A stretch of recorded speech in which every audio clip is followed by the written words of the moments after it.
I feel like so much of what happened in this experience of this project with the Indigenous Intergenerational Exchange and the Holding Ground exhibition, there was so much about process, like the time that it took. So, thinking back to when we first started meeting in the fall of 2020, actually, what made you want to be part of this project?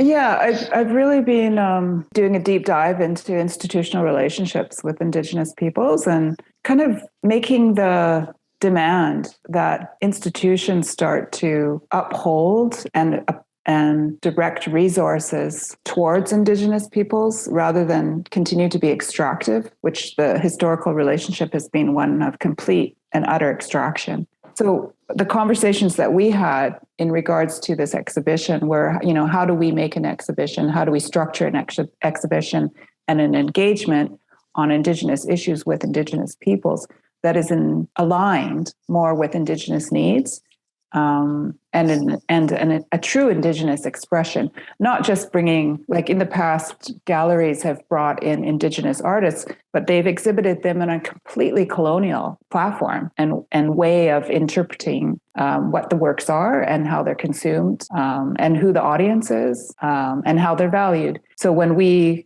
brought in Nikki and Marika to be advisors to us and to help us facilitate a process, not a product or the production of a product, but a process that would question colonial ways of bringing Indigenous presence into an institution like the Art Gallery of Greater Victoria. And it was really remarkable in doing that, in just setting the groundwork by opening up the organization of the program to Marika and Nikki as equal participants. It completely transformed what this endeavor actually was. So I'm really grateful to have been a part of that because I learned so much by trying to put into practice the criticality that I've been looking at the relationship with institutions like art galleries and museums, et cetera, in this particular exhibition that was ultimately put together and run through the course of a year. Yeah, the timing of the invitation to collaborate was such a blessing. There was a confluence of events that were occurring, and one of which being this global pandemic that had really rocked our realities and our ability to exist in community and in connection, and also really challenged frontline activism about how it could take shape in a safe way amidst a pandemic.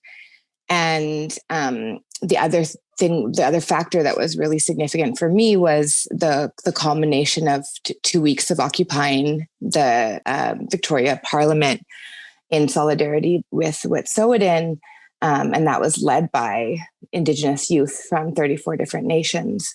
And what was carried out there, although it was framed in a really misunderstood way in the media as an anti-pipeline protest, was actually a profound act of sovereignty and ceremony, and really incredible relationships were forged, and an alternative space of being and a way of interacting and really building community emerged. And after police interference and the arrests of some of the youth, that movement dispersed, and then quite shortly after we went into a lockdown. And so to have the opportunity to connect with all three of you and with the support of the art gallery, to create a possibility, a potential of a container to really uphold not only the activism and courage and solidarity that was demonstrated by youth at the legislature,